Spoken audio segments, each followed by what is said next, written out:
శ్రీరామచంద్రమూర్తికి, సీతామాతకు, ఆంజనేయ స్వామి వారికి హృదయపూర్వక ధన్యవాదాలు.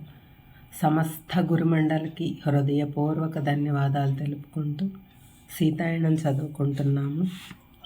సీతామాత ప్రకృతిని, జంతువుల్ని కాపాడే విధానం, ఆ పులి పిల్లని చంపినందుకు పులికి సర్ది చెప్పింది, మనుషులకి సర్ది చెప్పింది. ప్రకృతి మాతని ఎలా కాపాడాలి, జంతువుల్ని ఎలా కాపాడాలి అని అన్నీ ఆ జీవరాశుల్ని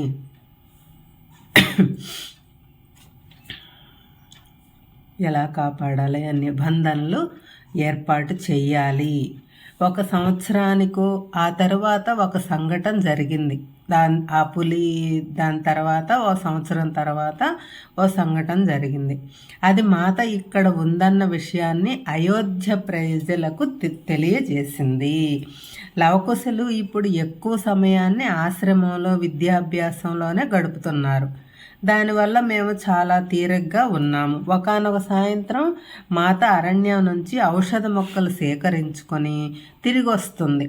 ఆశ్రమ బోధకులలో ఒకరు పరిగెత్తుకుంటూ, రొప్పుతూ, భయపడుతూ కుటీరం వద్దకు వచ్చారు.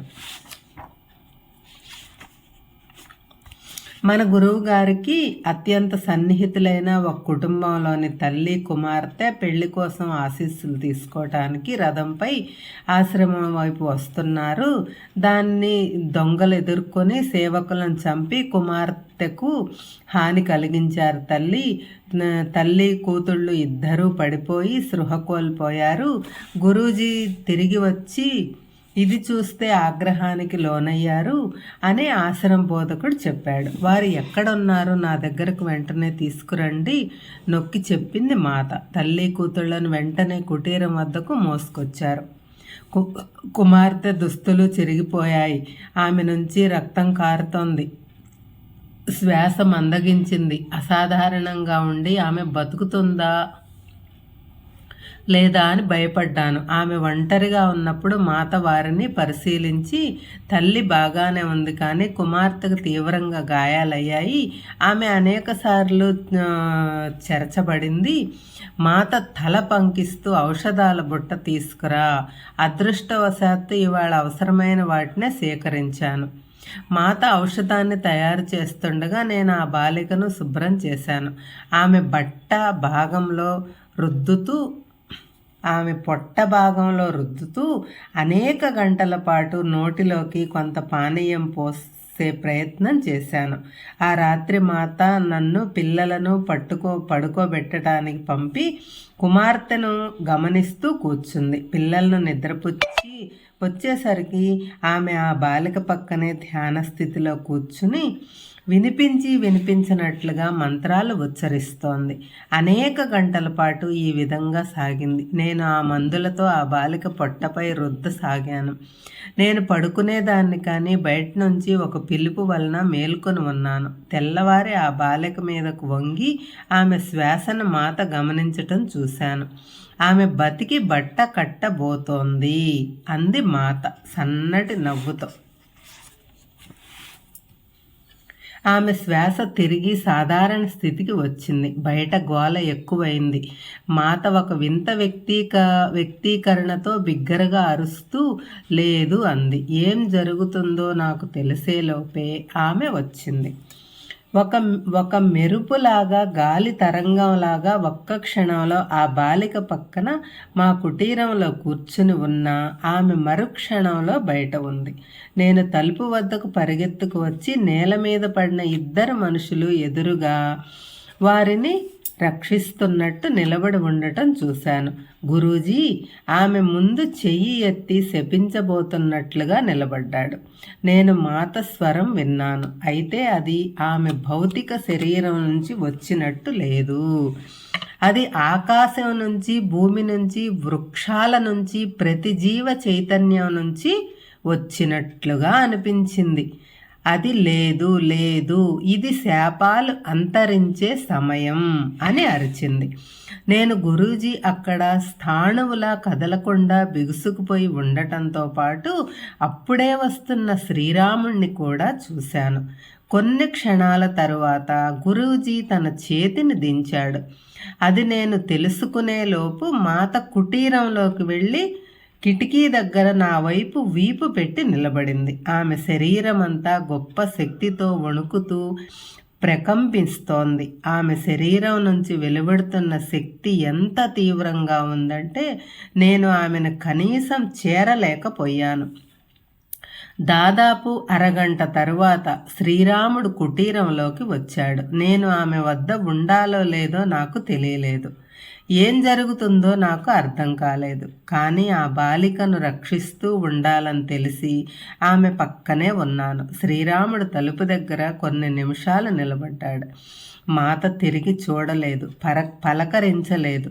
జరిగినది ఆమెను భయంకరంగా కల్లోలపరిచింది. ఆమె శరీరంలో విద్యుత్ ప్రవాహాలు ప్రవహిస్తున్నట్లుగా వణికింది. ఆమె శక్తిని ఆహ్వానించింది. ఆ తల్లి కూతురు ఎలా ఉన్నారు? శ్రీరాముడు ప్రశాంతంగా అడిగాడు. తల్లికి పర్వాలేదు, తల మీద చిన్న గాయం మాత్రమే. కుమార్తె తీవ్రంగా గాయపడింది, కానీ కోలుకుంటుంది. నేను బదులిచ్చాను. ఆయన మాత వద్దకు వెళ్ళి ఆమె భుజంపై చెయ్యి వేశాడు. ఆ చెయ్యి పడిన వెంటనే వణుకు ఆగిపోయింది. సేవకులను చంపినందుకు శిక్ష పడింది. దొంగతనం చేసి ఆ బాలిక పైన జరిగిన అత్యాచారం గురించిన ఏ సమాచారము లేదు. మాత అతని వైపు చూడటానికి వెనక్కు తిరిగింది. నేను ఆ ముఖంపై కదలాడిన ఇబ్బందిని చూడగలిగాను. ఆయన కొనసాగిస్తూ నువ్వు చేసింది సరైనదే. ఇంతకు ముందు కారణ పరిణామ నియమాన్ని అమలుపరచడానికి న్యాయం కోసం శాపాలు అవసరమయ్యేవి. కానీ సీత, ఇప్పుడు శాపాల సమయం ముగిసిపోయింది. నువ్వు చెప్పింది సత్యం. కేవలం కోపం వల్ల అనేక శాపాలు ఇవ్వబడ్డాయి, న్యాయం కోసం కాదు. ఆ బాలిక అనేక సార్లు చెరచబడింది. సీత నెమ్మదిగా అంది. కానీ ఆమెకు ఆ విషయం జ్ఞాపకం లేదు. ఆమె శరీరంపై ఆ గుర్తులు లేవు. ఆమె తల్లికి కూడా ఆ జ్ఞాపకం ఉండదు. వారు పూర్తిగా స్వస్థులవుతారు. నిజంగా ఏం జరిగిందో ఎవ్వరికీ తెలియకూడదు. దాంతో ఆమె పెళ్లి నిరాటంగా జరుగుతుంది. శ్రీరాముడు సరేనని తల ఊపాడు. మాత విచారగ్రస్త స్వరంతో, ఒకానొక బాలిక ఆమె పొరపాటు ఏమీ లేకపోయినా చెరచబడినప్పుడు సమాజం ఆమెను తిరస్కరిస్తుంది. ఆమె జీవితం నాశనమవుతుంది. ఇది అన్యాయం, అది అజ్ఞానం. సీత అజ్ఞానం అలా చేయిస్తుంది. దీనికి పరిష్కారం ఒక్కటే, అజ్ఞానాన్ని పారద్రోలటమే. ఆ విధమైన దుశ్చర్యలు మానవ సమాజపు తొలినాళ్ల నుంచి సంభవించాయి. అయితే గతంలో అది మోహం వలన ఆమె వ్యామోహాలపై అదుపు లేకపోవటం వల్ల జరిగేది. సీత నిట్టూర్చింది. ఇది భిన్నమైనది, ప్రతీకారం తీర్చుకోవటం కోసం జరిగింది. వారిద్దరికీ ఈ కుటుంబంపై పగ ఉంది. ద్వేషంతో వారు ఈ భయంకరమైన పనికి పాల్పడ్డారు.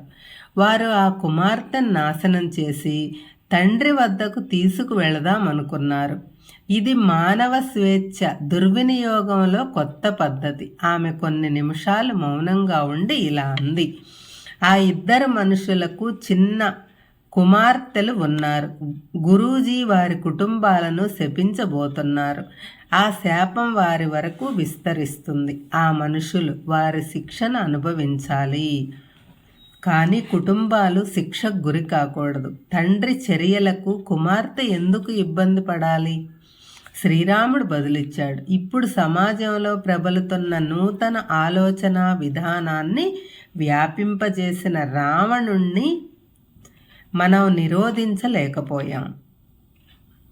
మనుషులు ప్రకృతిపై అదుపు సంపాదించటం నేర్చుకుంటున్నట్లే మగవారు స్త్రీపై కూడా అదుపు సాధిస్తారు. అది రాబోతున్న చీకటి యుగాలలోని లక్షణం. కానీ అది కూడా వెళ్ళిపోతుంది. కాలం రాబోయే చక్రాల గుండా కదిలి తాను కోల్పోయిన జ్ఞానాన్ని తిరిగి పొందగలిగే వరకు మనం ప్రపంచాన్ని రక్షించే ఆలోచన నమూనాలను పాదుకొలపాలి. శ్రీరాముడు కొనసాగిస్తూ, సీతాశక్తి ఈ లోకం వదిలి వెళ్ళిన తరువాత స్త్రీలు మాత్రమే ఇబ్బందికి గురి అవ్వరు, మొత్తం ప్రకృతి అంతా ఇబ్బందికి గురి అవుతుంది. రాబోయే కాలంలో మనిషికి ప్రకృతికి మధ్య ఏర్పాటు ఏర్పడి ఈ ప్రపంచాన్ని పాలిస్తున్న దేవీ దేవతలను వారికి కనిపించనీయదు. వారు నదులు పర్వతాలు సజీవమైనవే అన్న విషయం మర్చిపోతారు.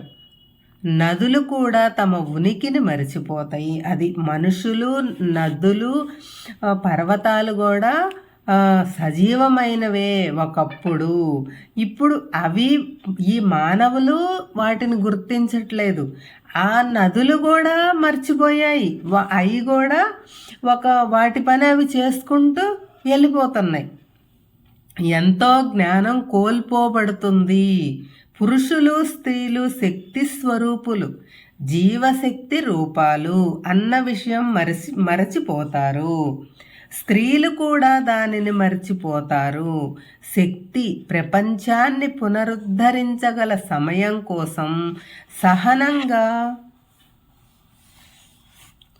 ఎదురు చూస్తూ ఉంటుంది. మనం అందుకోసమే వచ్చాము సీత. మానవాళిలో ఈ జ్ఞానాన్ని ఉత్తేజపరచటం కోసమే వచ్చాము. సరైన సమయంలో కాలచక్రం తిరుగుతున్నప్పుడు ఈ జ్ఞానం తిరిగి ఉద్భవిస్తుంది. ఈ లోకానికి మళ్ళీ మనం తిరిగి వస్తాము.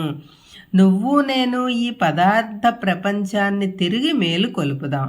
ఆయన ఇటు తిరిగి ఆమెను చూస్తూ నవ్వాడు. మాత పడకపై పడుకున్న తల్లి కదులుతోంది. ఆమె కళ్ళు చికిలించి చూస్తూ ఏదో శబ్దం చేసింది.